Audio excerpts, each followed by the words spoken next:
எனதருமை சொந்தங்களுக்கு அன்பான வணக்கங்கள். சென்ற வீடியோவில் நானும் என்னோட தோழி நந்தினியும் திருச்சி மலைக்கோட்டை போனதை பற்றி பார்த்தோம்.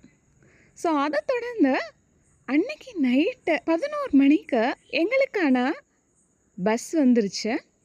ஸோ அதில் பயணம் பண்ணிட்டு தெரியாத ஒரு சில முகம் இல்லைங்க, கிட்டத்தட்ட 60 முகங்கள் யார் என்ன என்றே தெரியாது. ஸோ 60 முகங்களோடையும் 60 நல்ல உள்ளங்களோடையும் எங்களோட பயணம் இனிதே ஆரம்பமானது.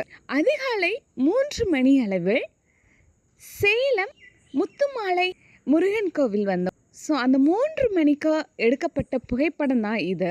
அந்த 3 மணிக்குமே முருகன் அழகா எல்லாருக்குமே காட்சி கொடுத்தாரு.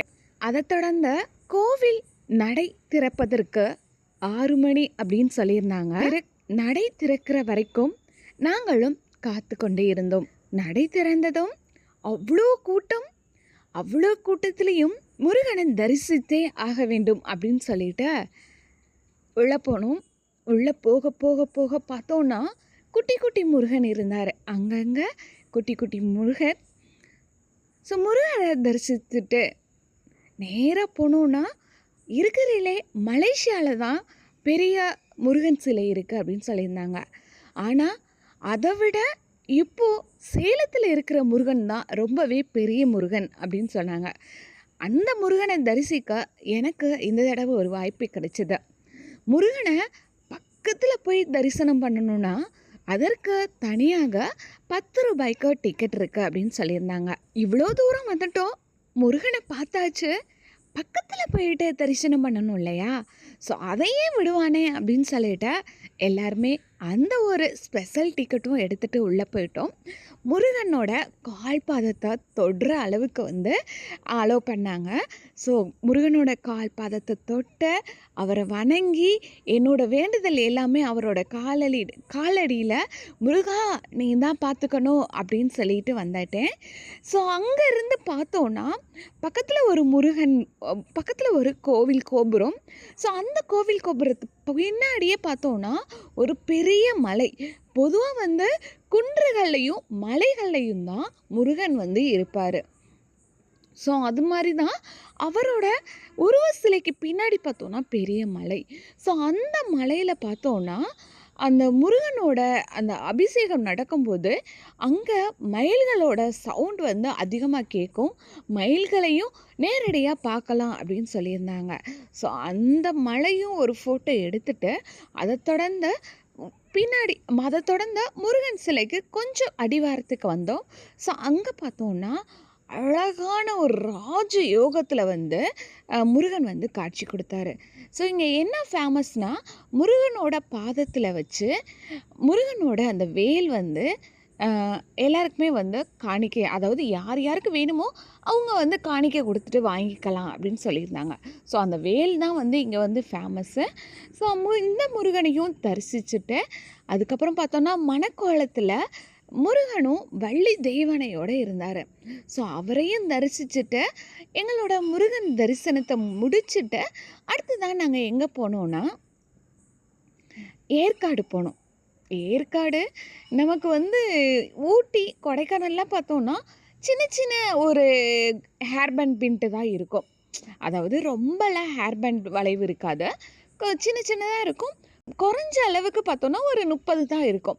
ஆனால் ஏற்காடு அப்படி இல்லைங்க, கிட்டத்தட்ட 60 கொண்டை ஊசிகள் வளைவு, 60 கொண்டை ஊசி வளைவை கொண்டிருக்கு. ஸோ இந்த ஏற்காட்டில் டேர்ன் பண்ணி போகிறது ரொம்பவே கஷ்டமாக இருந்தது. ஸோ அதையும் த்ரில்லாக தான் இருந்தது. ஸோ ஓரளவுக்கு மேனேஜ் பண்ணி மேலே போயாச்சு. மேலே போனதுக்கு அப்புறம் பார்த்தோன்னா அப்படியே பனி சொட்டு சொட்டு சொட்டு சொட்டுன்னு விழுகுதுங்க.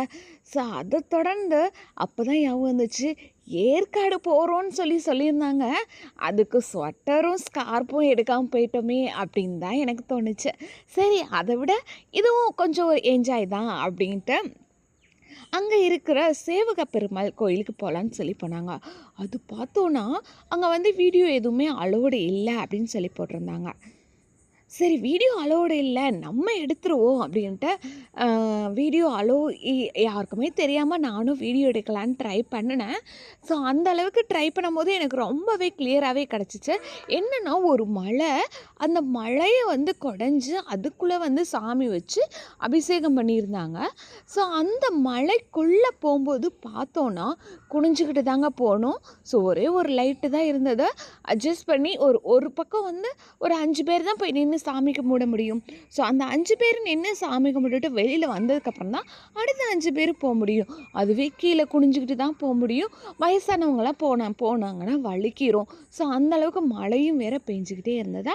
ஸோ ஒரு வழியா சேவுக பெருமானை வந்து தரிசிச்சுட்டு வெளியில வந்தா, அங்கனக்குள்ள வந்து நெறைய ஃப்ரூட்ஸ் வந்து வித்துக்கிட்டு இருந்தாங்க. ஸோ அத்திப்பழம், அவக்கோடா அந்த மாரி நெறைய ஃப்ரூட்ஸு, அப்புறம் கிழங்கு வகைகள் நெறையாவே வந்து வித்துக்கிட்டு இருந்தாங்க. ஸோ அதெல்லாம் பார்த்துட்டு அடுத்து இந்த பக்கம் வந்தோம். ஏற்காடு வரைக்கும் வந்தாச்சு. சரி ஏற்காட்ல அந்த மவுண்டைன் வியூ பார்க்கலாம் அப்படின்னு சொல்லிட்டு மேலே ஏறிட்டு அந்த வியூவ பார்த்தோம். ஸோ அந்த வியூ பார்க்கும்போது சூப்பரா இருந்ததுங்க. ஆனா நாங்க போம்போது வந்து ரொம்ப பனியா இருந்தது. உள்ள போய் சாமி கும்பிட்டுட்டு வெளியில வரக்குள்ளாட்டியும் அந்த பனிலாம் கொஞ்சம் கொஞ்சமா குறைஞ்சிருச்சு. ஸோ அதுலயும் பார்த்தோன்னா அந்த மகிழினியும், பகவதியும் பபுள்ஸ் வாங்கி ஊதிக்கிட்டே இருந்தாங்க. "நீங்க ஊதவே வேண்டாம் பாப்பா. நீங்க சும்மா இப்படி எடுத்து பிடிச்சாவே போதும். அங்க இருக்கிற காத்துக்கே அதுவே பபுள்ஸ் வந்துரும்." அப்படின்னு சொல்லிட்டு இருந்தோம். அதுக்கப்புறம் பார்த்தோன்னா இந்த ஷூட்டிங் வச்சிருந்தாங்க.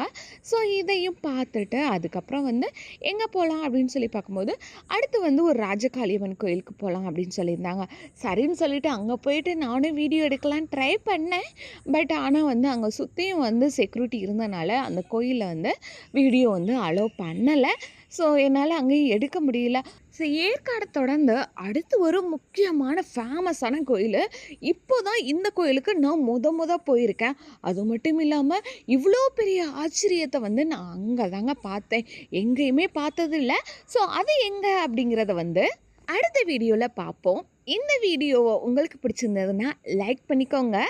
நீங்களும் ஏற்காடு போயிருக்கீங்களா அப்படிங்கிறதையும், முத்துமலை முருகனை தரிசனம் பண்ணியிருக்கீங்களா அப்படிங்கிறதையும் கீழே கமெண்ட் பாக்ஸில் கமெண்ட் பண்ணிடுங்க. ஏன்னா இந்த இடம்லாம் நான் இப்போ தான் முதல் டைமாக போயிட்டு வந்திருக்கேன். அடுத்த வீடியோவில் சந்திப்போம். நன்றி.